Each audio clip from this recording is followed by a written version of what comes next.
Oke, selamat datang kembali. Hari ini kita akan bedah tuntas materi yang Anda kirimkan. Siap. Dan ini menarik sekali karena isinya itu kumpulan ayat Al-Quran yang seolah-olah, gimana ya, menarik kita ke dua arah yang berlawanan. Betul. Ada semacam tegangan di dalamnya. Iya kan? Di satu sisi ada gagasan yang sangat tegas bahwa ya, setiap dari kita itu bertanggung jawab penuh atas perbuatannya sendiri. Titik. Mutlak. Tidak bisa dialihkan. Tidak ada transfer dosa atau pahala. Tapi di sisi lain tiba-tiba muncul konsep syafaat atau pertolongan. Dan tegangan ini kalau tidak dipahami dengan benar, bisa bikin bingung.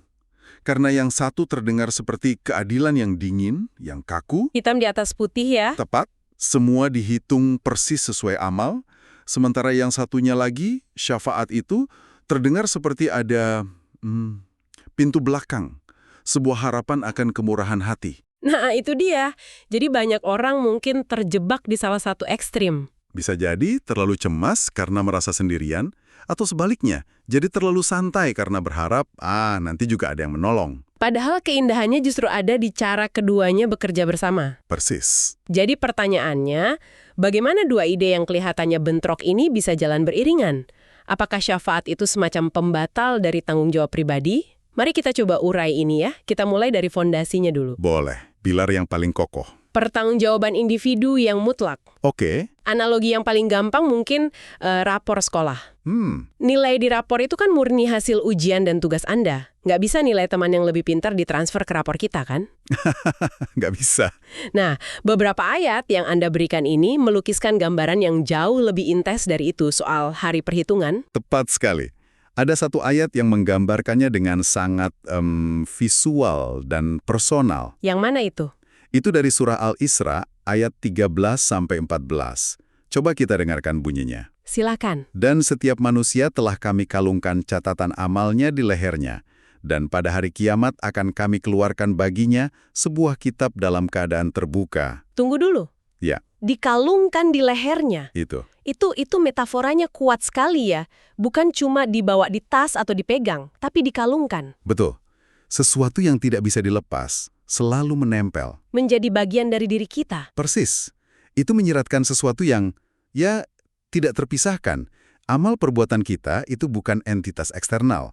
Lalu ayat lanjutannya lebih tegas lagi. Oke. Perintahnya, bacalah kitabmu, cukuplah dirimu sendiri pada hari ini sebagai penghitung atas dirimu. Wow. Bacalah kitabmu, bukan dengarkan dakwaanmu.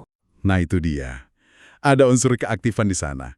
Kita dipaksa untuk mengkonfrontasi sendiri catatan hidup kita. Dan puncaknya, cukuplah dirimu sendiri sebagai penghitung. Iya.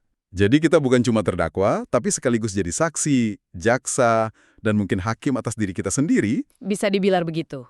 Ini sebuah konsep psikologis yang sangat dalam. Tidak ada pengacara, tidak ada alibi. Tidak ada menyalahkan keadaan atau orang lain. Hanya ada konfrontasi total dengan data-data kehidupan kita sendiri. Itulah puncak pertanggungjawaban personal. Dan konsep ini dipertegas lagi untuk menghancurkan harapan keliru bahwa hubungan duniawi bisa menyelamatkan. Seperti keluarga misalnya. Tepat. Kita kan naluriahnya merasa orang tua akan selalu melindungi anaknya, atau sebaliknya.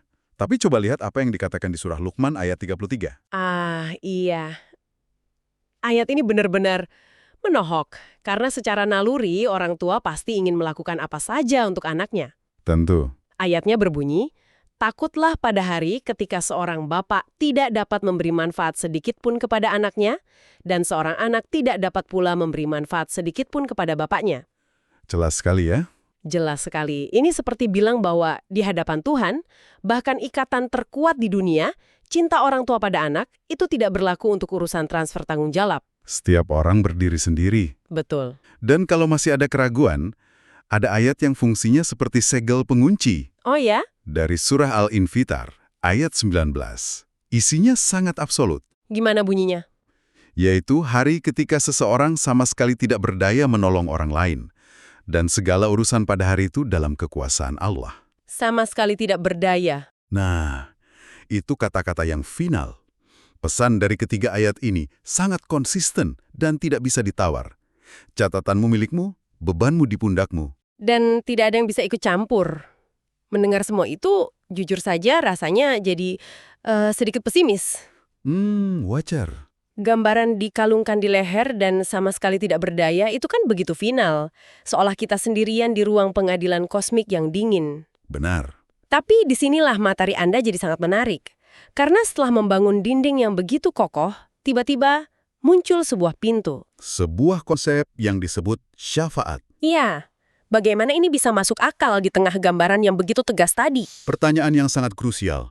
Dan jawabannya bukan dengan merobohkan dinding bertanggungjawaban tadi. Tapi dengan memahami bahwa pintu syafaat itu ada di dinding yang sama. Dan kuncinya dipegang oleh pemilik rumah, yaitu Tuhan. oh oke, jadi ini bukan kontradiksi. Bukan. Ini lapisan pemahaman yang lebih dalam tentang sifat Tuhan, yang bukan cuma maha adil, tapi juga maha pengasih. Kunci untuk membukanya ada di Surah Maryam ayat 87. Oke, ayat 87.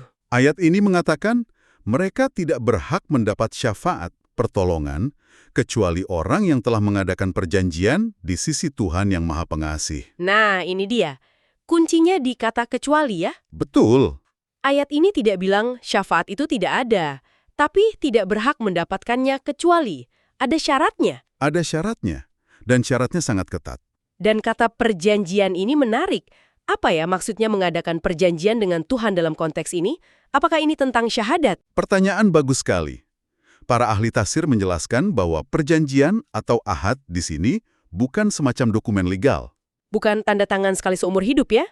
Bukan. Ini lebih ke sebuah komitmen iman yang terbukti lewat perbuatan secara konsisten. Oh, jadi ini tentang orang-orang yang hidupnya selaras dengan perintah Tuhan. Tepat. Mereka menjaga perjanjian tauhid mereka, mengakui keesaan Tuhan, tidak hanya dengan lisan, tapi dengan seluruh hidup mereka. Jadi, syafaat itu bukan hadiah acak. Bukan undian? Bukan. Ia sebuah kehormatan yang diberikan kepada mereka yang sudah membuktikan loyalitasnya, dan kendalinya tetap 100% di tangan Tuhan. Dia yang menentukan siapa yang layak memberi dan siapa yang layak menerima. Persis. Jadi ini bukan soal meloloskan seseorang dari hukuman ya. Kalau kita lihat contoh-contoh lain di materi Anda, syafaat ini lebih sering muncul dalam bentuk permohonan ampun. Tepat sekali.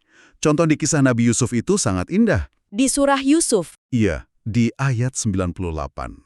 Setelah saudara-saudaranya melakukan kesalahan besar dan akhirnya minta maaf, Yusuf tidak berkata, "Oke, kalian saya ampuni, beres."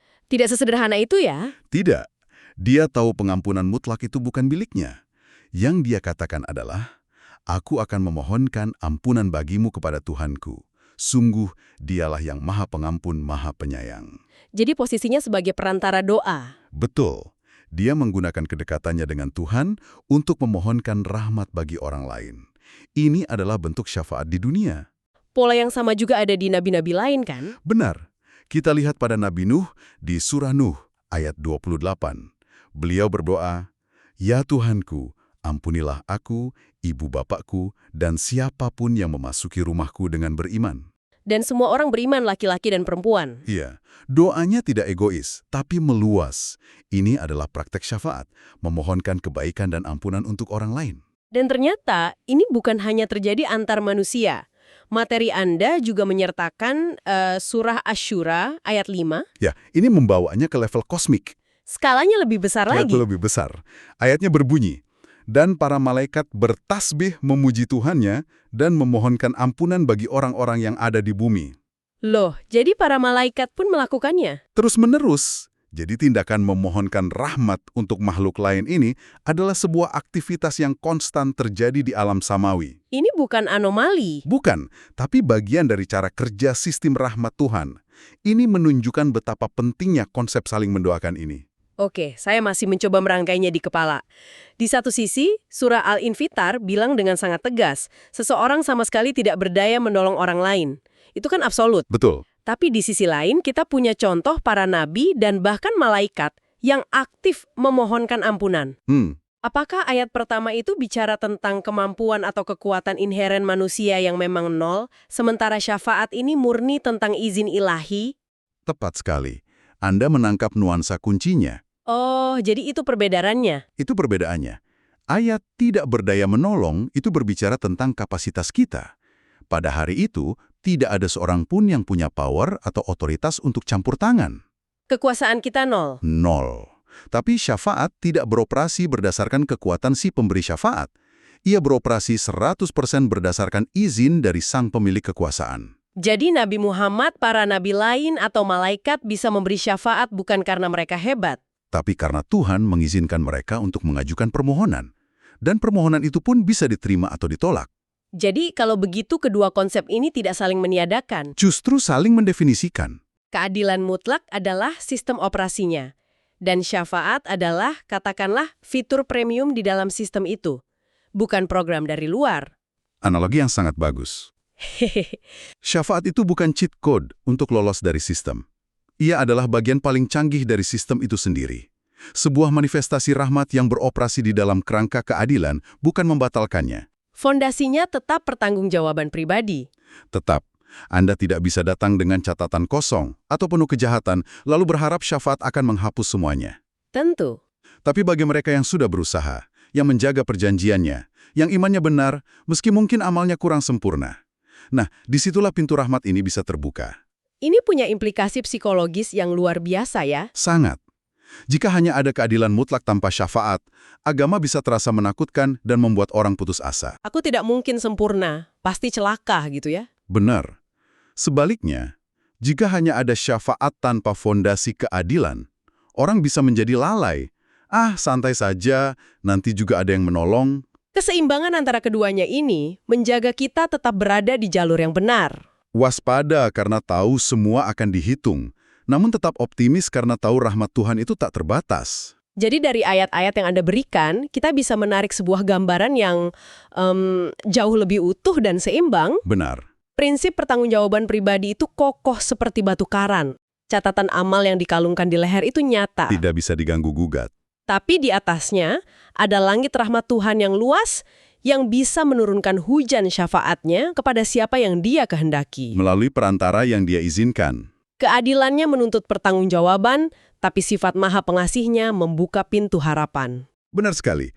Intinya adalah harmoni antara usaha manusia dan anugerah ilahi. Usaha dan anugerah. Kita dituntut untuk berjuang sekuat tenaga, seolah-olah semuanya bergantung pada amal kita. Tapi pada saat yang sama, kita harus berharap dan berdoa setinggi-tingginya, seolah-olah semuanya bergantung pada rahmat-Nya. Keadilannya pasti, tapi rahmat-Nya tak terbatas. Tepat. Usaha kita untuk menjadi pribadi yang pantas menerima rahmat itulah yang pada dasarnya mengetuk pintu harapan akan syafaat. Sebagai penutup, kami ingin meninggalkan Anda dengan satu hal untuk direnungkan. Silakan. Kita sudah melihat bagaimana para nabi, bahkan para malaikat, memohonkan ampunan untuk orang lain. Ini membawa kita dari sebuah konsep teologis yang tinggi ke sebuah praktek yang sangat personal. Jika syafaat pada intinya adalah permohonan rahmat atas izinnya, ini membuat kita berpikir, apa makna dan kekuatan doa-doa kita untuk sesama? Pertanyaan yang bagus. Sejauh mana doa tulus yang kita panjatkan setiap hari untuk orang tua, keluarga, sahabat, dan bahkan untuk orang lain yang tidak kita kenal, bisa menjadi bagian kecil dari jalinan rahmat agung tersebut? Iya. Mungkin dengan mendoakan orang lain, kita tidak hanya sedang mempraktikkan bentuk syafaat yang paling mendasar, tapi kita juga sedang melatih diri kita untuk menjadi orang yang pantas menerima rahmat-Nya.